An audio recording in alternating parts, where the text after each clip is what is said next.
Good morning sir and good morning to everyone. देखिए brokerages थोड़े mix sound करेंगे आपको क्योंकि दो रिस्क उनको नजर आते हैं बजाज ऑटो में। एक तो वैल्यूएशन काफ़ी एक्सपेंसिव नजर आ रहा है, दूसरा कमोडिटी इन्फ्लेशन। लेकिन नंबर्स काफ़ी पसंद आए हैं। वहाँ CLS से देखिए आउट परफॉर्मर की कॉल दे रहे हैं। 11,643 रुपये प्रति शेयर का टारगेट प्राइस है, यानी कि 12% का अपसाइड पोटेंशियल वो देख रहे हैं।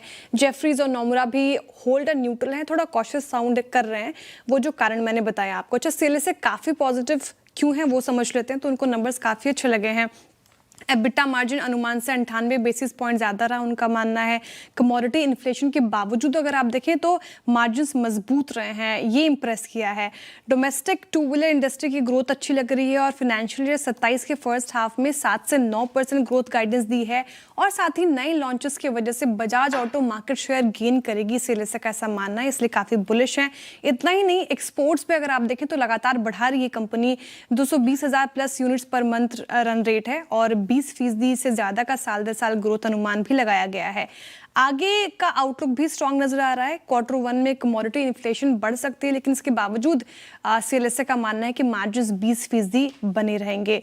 जेफरीज और नोमुरा थोड़ा न्यूट्रल साउंड कर रहे हैं, हालांकि उनको भी नंबर्स काफ़ी अच्छे लगे क्योंकि कमोडिटी इन्फ्लेशन है, साथ ही काफ़ी चल चुका है स्टॉक, वैल्यूएशन उनको इतना जस्टिफाई नहीं कर रहा, इसलिए यहाँ पर थोड़ा होल्ड और न्यूट्रल की कॉल है। अपसाइड लिमिटेड दिख रहा है उनको, लेकिन उनका मानना है कि शानदार नतीजे रहे हैं, इसलिए फाइनेंशियल ईयर 26 और 29 में इंडस्ट्री वॉल्यूम जो है वो 8% केकर से बढ़ने की उम्मीद है। एक्सपोर्ट्स भी बढ़ेगा और इसीलिए जेफरीज ने फाइनेंशियल 27 और 28 में EPS अनुमान जो है वो 3 से 7% बढ़ाया है। तो पॉजिटिव रिपोर्ट्स हैं। नंबर्स अच्छे लग रहे हैं सर पॉलीकैप के, इसलिए ब्रोकरेजेस काफ़ी बुलिश साउंड कर रहे हैं। इनफैक्ट जो टारगेट प्राइस है वो भी इंक्रीज किया गया है। HSBC कह रहे हैं कि इन लेवल्स पर आप खरीदारी कीजिए। 8,500 का पहले टारगेट था, उसको बढ़ाकर 9,500 कर दिया, यानी कि करीब करीब अगर आप देखें तो 13-14% का अपसाइड पोटेंशियल वो देख रहे हैं पॉलीकैप में। नंबर्स अच्छे लगे हैं, एक महीने में 16% तक चला भी है ये स्टॉक। अच्छा, Q4 में अच्छा क्या लगा तो कंपनी ने मजबूत रेवेन्यू ग्रोथ दिखाई है। ग्रोथ का बड़ा हिस्सा आया है वायर एंड केबल बिजनेस से और FMEG सेगमेंट से। मार्जिन्स की बात करें तो प्रोडक्ट मिक्स होने से थोड़ा मार्जिन पर असर दिखा है, लेकिन लॉन्ग टर्म में ये भी पॉजिटिव हो जाएगा। डिस्ट्रीब्यूशन नेटवर्क कंपनी की लगातार बढ़ रही है, इससे लॉन्ग टर्म आउटलुक काफ़ी मजबूत नजर आ रहा है। कंपनी लगातार मार्केट शेयर गेन भी कर रही है। HSBC कह रहे हैं ये बहुत ही पॉजिटिव चीज़ है।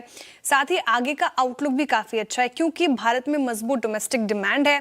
केपेक्स साइकिल में भी तेज़ी की उम्मीद है। मीडियम टर्म में अर्निंग विजिबिलिटी को सपोर्ट करेगी और साथ ही HSBC का मानना है कि फाइनेंशियल ईयर 26 और 29 में लगभग 20% EPS केगर की ग्रोथ दिख सकती है, इसलिए पॉलीकैप भी रखे रडार पर। देखिए PV फिनटेक को लेकर काफ़ी पॉजिटिव रिपोर्ट है। HSBC की खरीदारी की राय है। इनफैक्ट यहाँ पर भी टारगेट प्राइस इंक्रीज किया गया है। 1980 का पहले का टारगेट प्राइस था, उसको बढ़ाकर 2100 रुपये प्रति शेयर कर दिया, यानी कि 23% का अपसाइड पोटेंशियल देख रहे हैं वो PV फिनटेक में। नंबर्स काफ़ी अच्छे लगे हैं। कंपनी ने शानदार Q4 नंबर्स दिखाया है। प्रीमियम ग्रोथ और कस्टमर ग्रोथ दोनों मजबूत रहे। इंश्योरेंस बिजनेस भी इसमें भी ट्रैक्शन लगातार बढ़ रहा है और फाइनेंशियल ईयर 27 का आउटलुक काफ़ी अच्छा है। मैनेजमेंट ने फाइनेंशियल ईयर 27 के लिए 30% प्रीमियम प्लस ग्रोथ गाइडेंस दी है, जो कि काफ़ी अच्छी चीज़ है। और मार्जिन्स क्यों बेहतर हो रहे हैं तो ऑपरेटिंग लेवरेज बढ़ रहा है इनका, कॉस्ट डिसिप्लिन मजबूत है और रेवेन्यू भी अच्छा है और खर्च भी जो है वो कंट्रोल कर रहे हैं, जिससे मार्जिन को सपोर्ट मिल रहा है। और आने वाले टाइम के लिए ऐसा लग रहा है कि HSBC को कि हेल्थ इंश्योरेंस साथ ही टर्म इंश्योरेंस काफ़ी सपोर्ट करेंगे, लेकिन कुछ रिस्क, एक रेगुलेटरी चेंजेस का भी बड़ा रिस्क होता है इस पूरे स्पेस को लेकर। साथ ही इंश्योरेंस सेक्टर में नए बिजनेस मॉडल को से भी थोड़ा प्रभावित हो सकता है, तो यहाँ पे रखे नजर। मीशो होल्ड है क्योंकि काफ़ी चला भी है सर ये स्टॉक। हालांकि ब्रोकरेज रिपोर्ट काफ़ी बुलिश हैं, जो नंबर्स आए हैं मीशो के वो काफ़ी अच्छे लग रहे हैं उनके अकॉर्डिंगली। अगर आप बात करें मार्जिन जो रिकवरी आई है वो मैनेजमेंट के गाइडेंस से भी बेहतर आई है। प्लेटफॉर्म ग्रोथ काफ़ी मजबूत है। ग्रोथ ड्राइवर्स रहे हैं एक्टिव ट्रांजैक्टिंग यूजर्स और साथ ही ऑर्डर्स में तेज़ बढ़ोतरी देखने को मिली है। जो रिटर्न्स थे वो भी थोड़े ढीले हुए हैं।